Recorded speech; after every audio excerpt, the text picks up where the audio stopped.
Praise the lord. ఈరోజు వాక్య ధ్యానం సమూయేలు మొదటి గ్రంథం 15వ అధ్యాయం 22వ వచనం.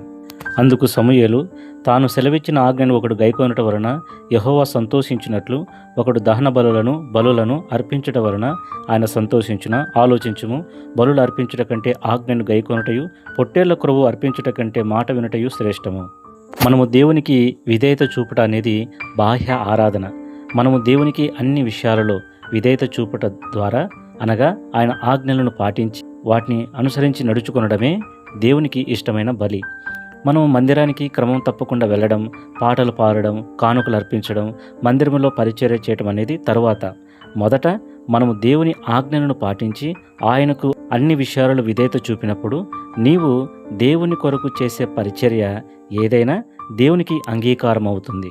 దేవునికి విధేయత చూపకుండా సౌలు ప్రవర్తించాడు, తన రాజ్యాన్ని కోల్పోయాడు.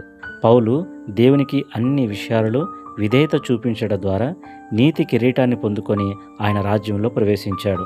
దేవుని మాటకు అవిధేయత చూపి లోతు భార్య ఉప్పు స్తంభంగా మారిపోయింది. దేవుడు చెప్పినట్లు ఓడను సిద్ధం చేసి నోవాహు తనను తన కుటుంబాన్ని జలప్రలయం నుండి కాపాడుకున్నాడు. మనం అన్ని విషయాలలో దేవుని ఆజ్ఞలకు విధేయత చూపి ఆయన అందించే శాశ్వతమైన దీవెనలు పొందుకొందుముగాక. ఆమేన్.